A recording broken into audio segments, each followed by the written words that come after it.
Hi everybody, welcome back to today's episode of Escape to the Workshop. Today's episode is all about rescuing a tripod because number one, I need a tripod for the camera that's over there sitting on a whole heap of boxes at the moment so that I can do some better recordings. This was a find at the local thrift store sort of thing, and it's, as you can see, it's a Velbond, a CX480. So the interesting thing about this particular tripod is that it can take a heavier load than some of their smaller tripods. The annoying thing is that they make, as you can see there, that says 480, so they make a 470, a 460, a 450, and a whole heap of other ones that all happen to use the same quick release plate at the top here.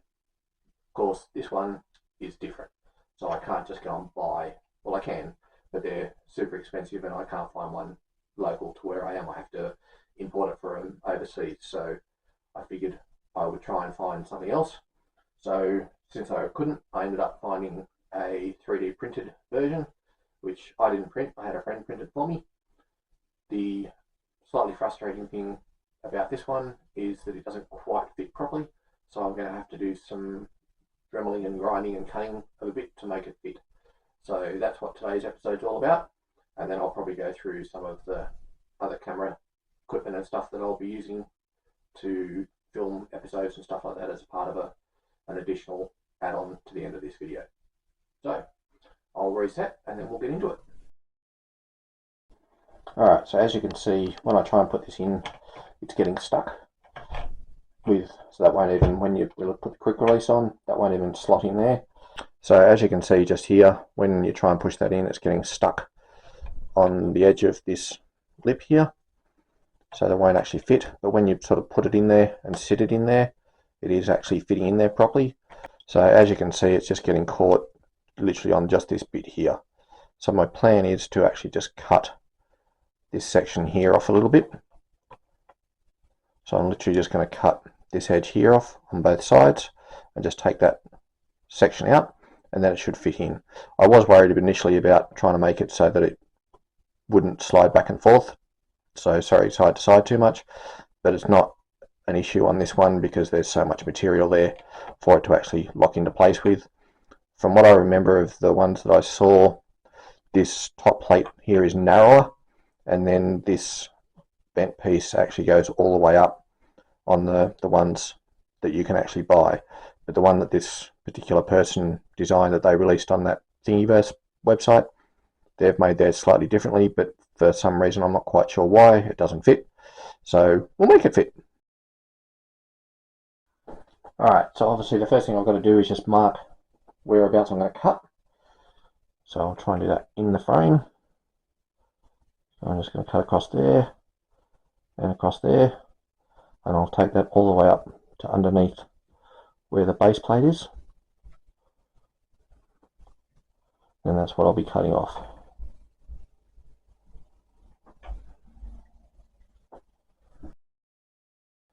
Alright, so we've got the unit here, so we'll just make a bit of a racket and cut this bit off and see how we go with getting it to fit.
Alright, so we've got those cut off now.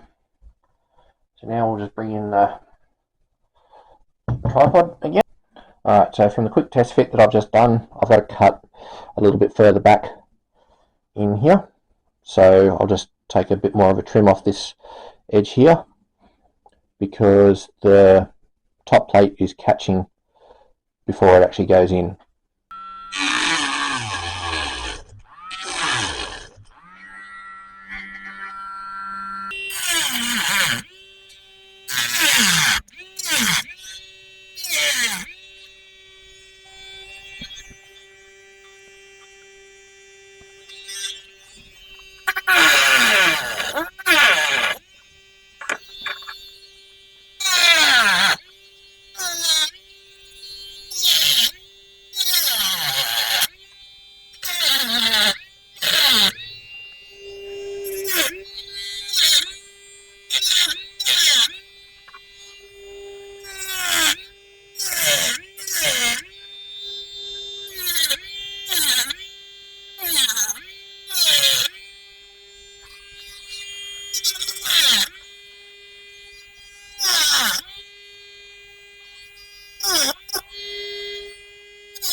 Alright, so I'm just going to change from a cutting tool to a grinding tool just to get rid of the bits out of there so I don't cut further than I actually want to.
Alright, as you can see, we've now got the tripod back in its ready to load position. Slot that in there and then just push it down. That's actually locked in quite nicely, and that actually doesn't move very much at all. It moves up and down a little bit, but that's okay. Then quick release, straight back in again. That's great. That's exactly what I wanted. So I'll just clean up the edges a little bit just to make it a little bit neater because it's a bit rough on the where I've just done all that cutting and sanding, and that's about good. Alright, as you can see, that's nicely locked in there now with the camera actually on it, and as I pan around with my phone you'll see that's quite happily sitting in there, and it'll make it nice and easier for me to make future content.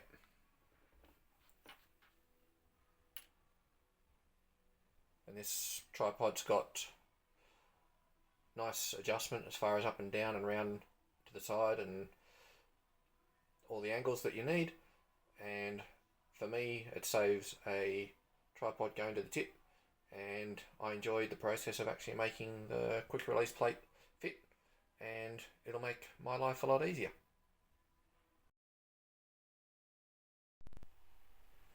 Alright, so as I said, here's just a quick run through of the recorders that I use. Obviously the phone that I'm obviously on at the moment. This is my normal video camera that I use on the tripod that I've just finished making. You can see the new base on the bottom of it. It's a fairly simple one. It is a cheap one. I will upgrade when I've got some more money.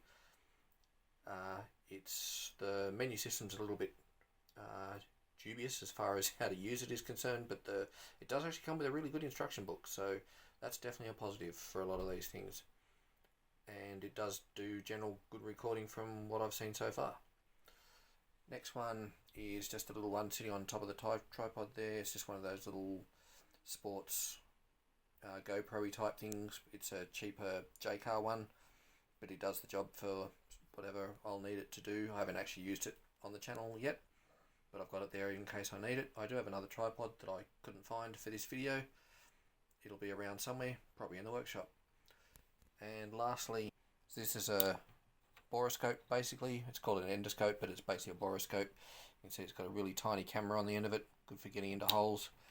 It's just got a standard USB or USB-C, so it'll work on this phone if I ever need it to. I won't plug it in now because I'll probably lose all the audio, but a really bright light.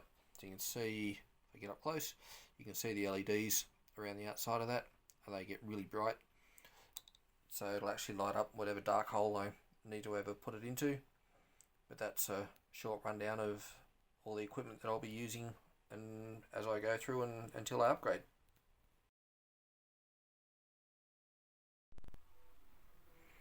Alright, as you can see, that's nicely locked in there now with the camera actually on it. And as I pan around with my phone, you'll see that's quite happily sitting in there. And it'll make it nice and easier for me to make future content.